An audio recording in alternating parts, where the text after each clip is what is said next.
يحكى أن ديكا صحب كلبا يوما ما، فلما جن عليهم الليل عند شجرة صعد الديك ليبيت في أعلاها، وبات الكلب عند جذعها. فلما كان الفجر صفق الديك بجناحيه كعادته وصاح، فسمعه الثعلب فأقبل سريعا فرأى الديك فوق الشجرة، فقام يهذي برقية العقرب أن انزل لنصلي جماعة وهو إلى السحر أقرب.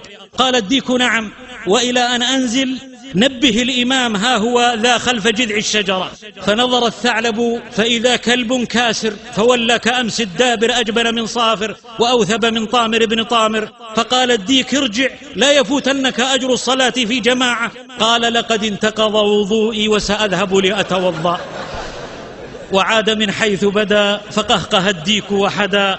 تعدو الثعالي على من لا كلاب له، وتتقي صولة المستأسد الضاري. لا يفهم العالم غير القوة، كثرت لغات العالمين وهذه أوفى بيانا في اللسان وفي الفم.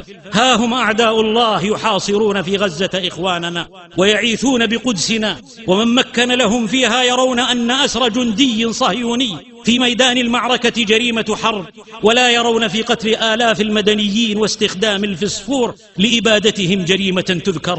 إنهم عمي عن الإنصاف صم، أفينتظر حل أو عون منهم؟ وطالب العون منهم عند شدته كطالب الثلج من إبليس في سقر.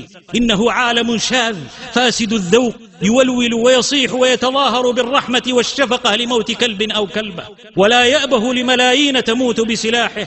ولا غرابة، فكل جنس يرحم أبناء جنسه. ولكن ومن هان يوما على نفسه يكون على غيره أهونا.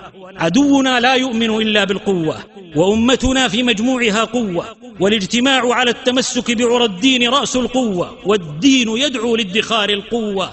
وأعدوا لهم ما استطعتم من قوة. كل مشكلة بين الذئب والخروف لن يكون حلها إلا من لحم الخروف. وإذا عرف الذئب وجب أن نعد له العصا. والحرية والحقوق لا تستجدى، وما أخذ اغتصابا لن يعود إلا غلابا، وما عدا ذاك لا يزيدنا إلا وهنا. ليس إلا الجهاد طبا لصهيون، فطغيانهم تمادى وزاد. أفلس المنطق السليم مع القوم، وبات الكلام لغوا معادا. وإذا لم يكن من الحرب بد فمن الحزم أن نعد العتادا. ومن لم يكن أسدا في العرين